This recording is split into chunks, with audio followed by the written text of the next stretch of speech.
잘 나가는 한국 콘텐츠 열풍에 괜히 시비를 걸고 싶은 건지 숟가락을 얹고 싶은 건지 모르겠지만 중국과 인도가 어이없는 행동을 보이고 있습니다. 최근 전 세계에 이목을 집중시킨 한국의 콘텐츠 오징어 게임이 자국 콘텐츠와 비슷하다고 주장하는가 하면 극중 소품의 원조가 자국이라면서 관련된 굿즈를 무단으로 판매하고 있는데요.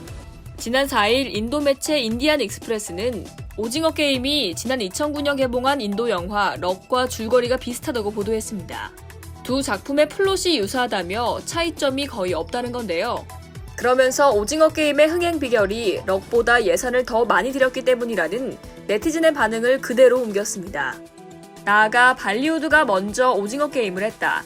오징어 게임을 특별하다고 하는 사람은 럭을 보지 않은 것이라는 SNS 글을 전하기도 했습니다. 럭은 마피아 두목이 주최한 생존 게임에 돈이 급한 서민들이 목숨을 걸고 참가하는 내용의 영화입니다. 오징어 게임 역시 456억 원의 상금을 놓고 참가자 456명이 목숨을 걸고 게임을 펼치는 내용이죠. 그러나 돈이 급한 서민들이 목숨을 걸고 게임에 참여한다는 큰 틀만 유사할 뿐 캐릭터나 스토리를 풀어가는 방식 등 구성은 모두 다릅니다. 데스게임 콘텐츠라는 기본 카테고리만 같은 걸 두고 흡사하다는 주장을 내놓다니 당혹스러울 수밖에 없는데요. 오징어 게임은 무궁화 꽃이 피었습니다. 줄다리기, 구슬치기 등 외국인에게는 이색적이면서도 쉽게 이해할 수 있는 단순하고 다양한 게임의 등장.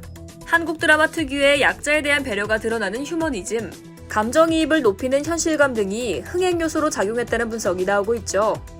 인도의 럭 외에도 일본 영화 배틀로얄, 신이 말하는 대로 등도 플롯이 유사하다는 이유로 표절 논란이 있었지만 전 세계를 매료시킨 건 데스게임이라는 틀이 아닌 그 속의 무궁무진한 차별성인 겁니다. 여기에 이것저것 자기네가 원조라고 주장하는 중국이 이번에는 드라마의 소품을 걸고 넘어졌습니다. 중국에서 배우 이정재가 입고 있는 체육복을 베껴 판매하고 있다는 국내 언론 보도에 중국 언론들이 강한 어조로 반박하고 나선 건데요.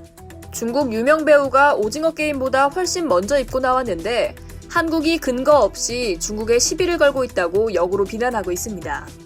앞서 서경덕 성신여대 교수는 5일 자신의 인스타그램에 중국의 불법 다운로드 행태를 지적하면서 쇼핑 앱에서는 드라마 때문에 유명해진 초록색 체육복을 이정재 씨의 사진을 무단으로 이용해 판매한다며 아주 잘못된 행위라고 목소리를 높인 바 있죠. 이에 6일 관영 환구시보는 중국이 베꼈다는 체육복 사진은 2019년 개봉한 영화 선생님 좋아요의 한 장면이라면서 오징어 게임보다 중국이 먼저 해당 체육복 디자인을 썼다는 내용의 보도를 냈습니다. 그러나 중국, 그렇게 당당할 수만은 없어 보이는데요.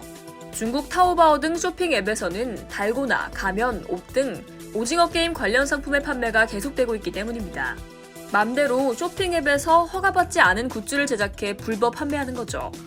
상품 홍보에 오징어 게임 사진을 활용하려면 정식으로 허가를 받고 판매해야 할 텐데 그렇지 않고도 우리 보도에 이때다 싶어서 달려드는 모습이 뻔뻔하게 느껴집니다.